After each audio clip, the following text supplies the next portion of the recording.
pessoal, olha eu de novo aqui. Então vamos lá, agora continuando nosso estudo de soluções, agora nós vamos ver o coeficiente de solubilidade, certo?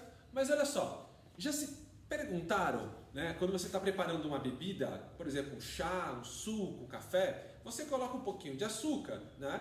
E não atinge a doçura que você quer, então você mexeu, dissolveu completamente e não ficou muito doce. Aí você coloca mais açúcar e de repente se acumula um excesso no fundo. Então você já se perguntou qual será o limite de açúcar que se dissolve naquela quantidade de água?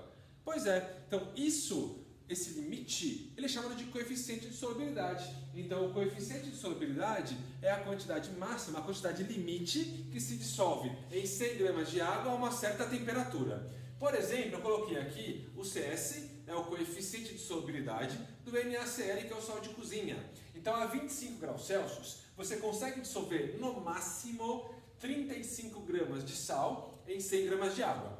Aí eu coloquei uma pergunta para a gente simular um exercício. Seria mais ou menos assim, ó. Qual a massa de água necessária para a dissolução de 105 gramas de NaCl a 25 graus Celsius?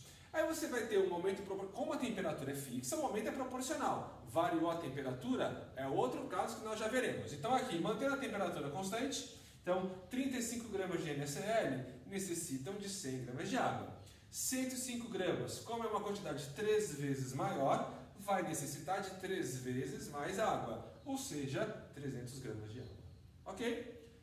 Bom, passando adiante, a curva de solubilidade é um gráfico que vai indicar para a gente a alteração do coeficiente de solubilidade com a variação da temperatura. Nesse caso aqui, eu escolhi o cloreto de potássio, que é o KCl. Então aqui no gráfico nós temos a variação da temperatura de 30 para 80. Então eu escrevi aqui embaixo, pelo diagrama, pelo gráfico de solubilidade, você retira o CS. Então aqui eu tenho o CS a 35 graus Celsius e o CS a 80. Então a curva, nesse caso aqui é uma linha, não é uma curva, mas normalmente a curva, ela vai indicar para a gente o CS em várias temperaturas. Então aqui eu retirei do gráfico a informação, a 30 graus Celsius, a massa de KCl que se dissolve são 35 gramas. A 80 graus Celsius, a massa de KCl que se dissolve são 50 gramas. Joia? Então, a curva de solubilidade vai indicar para a gente o CS, o coeficiente, em temperaturas variadas. Joia?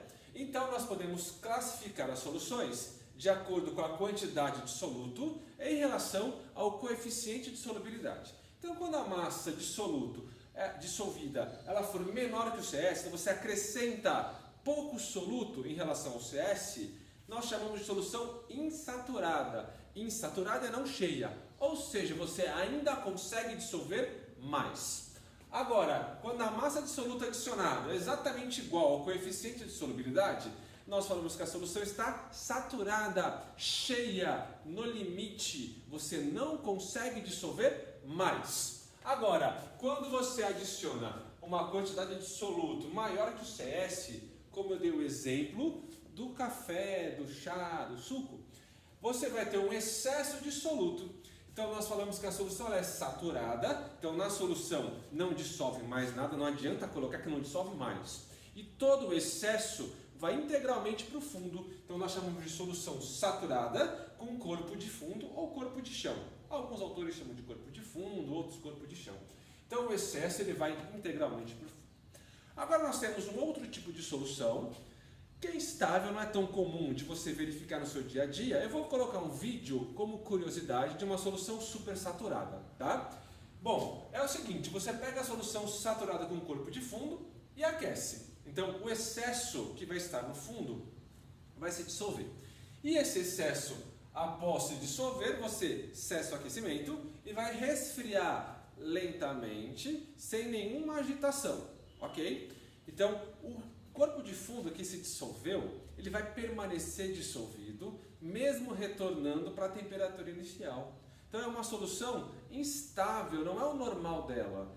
Então, se você resfriar lentamente, o corpo de fundo vai continuar dissolvido, e aí qualquer agitação, esse corpo de fundo se forma novamente lá embaixo, né? Então, o corpo de fundo que se dissolveu, ele vai voltar para o seu estado normal de corpo de fundo, o excesso de soluto. Tá? Então a solução supersaturada, ela é formada pelo resfriamento de uma solução saturada de corpo de chão após ela ser aquecida, tá? Não é uma solução normal, não é muito comum da gente verificar por aí. Ok? Então façam as atividades indicadas no LMS que semana que vem nós voltamos. Tchau, tchau!